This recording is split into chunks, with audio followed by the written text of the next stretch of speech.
Tinker's Construct command to version 2. Now it has some extra features and it is less lag, so I think let's get onto it. So what do you need to do? You need to get a command block, and if you don't have server rights, admin rights or cheats enabled on your server or on your single player world, this won't work.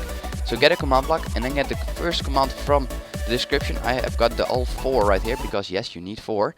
Yeah, put the first one in here, place a redstone block, and it's a lot smaller now. This is the first one, and you see that 3 new command blocks appear, which is good, because last time you had to place them yourself. Got a few issues about that, and you got the issue with the 64 command block limit, which is when you have 64 command blocks in a chunk and they are all activated at the same tick, you get a lot of lag, and that was happening to a lot of people. So now they are spaced out, so you don't have that issue, and you don't have to count anything or like that. So the second command will go in this one.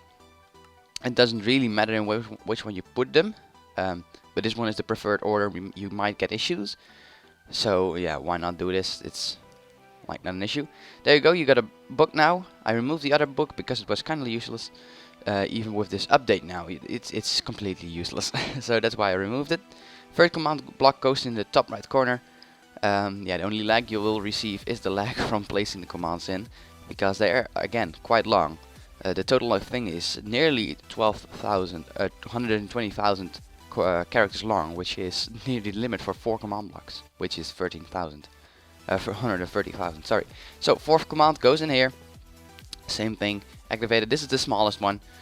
You might get issues with bats. I have had issues with bats. They tend to spawn in these things. So yeah, if you get issues with that, yeah, you might as well install a system that removes them.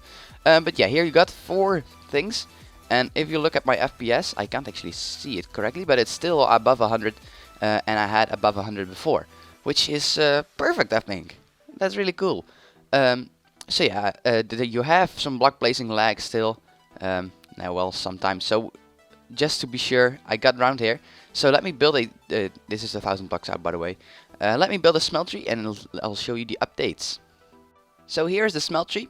I haven't jumped into it yet because the dropper is still here, but if I jump into it, there you go. There seems nothing different, but there is something different here. It has some signs here which display the amount of stuff in it, and this is actually a suggestion by a viewer of mine, which I really like. I mean, it's a good suggestion. If you don't know how many is in it, why would you? So if I get an iron block, iron ore actually, and I put it in here, you see that iron goes up by 1, and if I put another one in, it's 2. Another one is 3. The thing is, if you move too far out, the scores will go completely mad. You see the lapis is now not displaying anymore. So you need to actually stand in front of it, but that's not too bad of a problem, because I'm not I'm not expecting that you will use Optivine to get a peak from, I don't know, 20 blocks away. So yeah, you can add it here, and it works still the same. It's all fine. So yeah, that's just a physical change. The other thing is, you can now not get the blocks out anymore, because what you could do is you could break the stone bricks and actually get the blocks inside. So what you now do is, if you do this, everything is gone, and you can just break it down.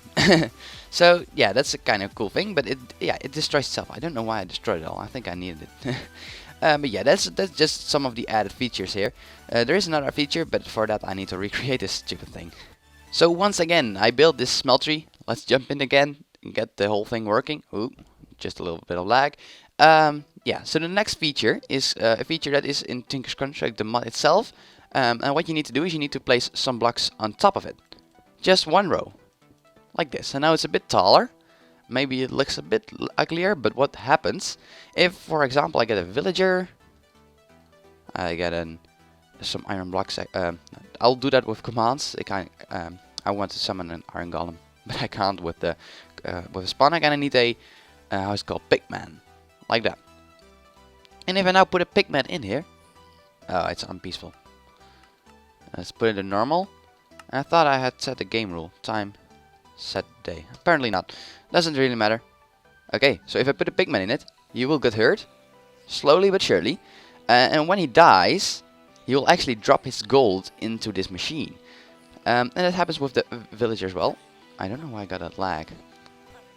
But you will see when he jumps out, he can't. So you need to have a security rail in there. See, he jumped in, and there he got some gold in, and it actually shows some gold. And now we should have an emerald in as well. Cool.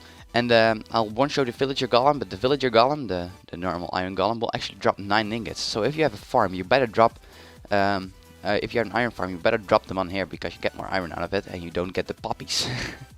Which is, I think, kind of cool. So yeah, that's the last extra feature I added to the smeltery. There's nothing added to the tools. I kept those the same. I didn't want to mess with them. I spent a lot of time on that. But yeah, indeed, when you break it again, everything is gone, and these signs say there's something in it, but it's not. It's not. So yeah, that's basically what's all new. You saw that it has the new layout of these things. It's a lot cleaner now. It's a lot faster now. So I hope you like that. I hope you enjoyed the video, and if you did, a like will always be much appreciated, as well as subscription, of course. And I'll see you in the next one, guys.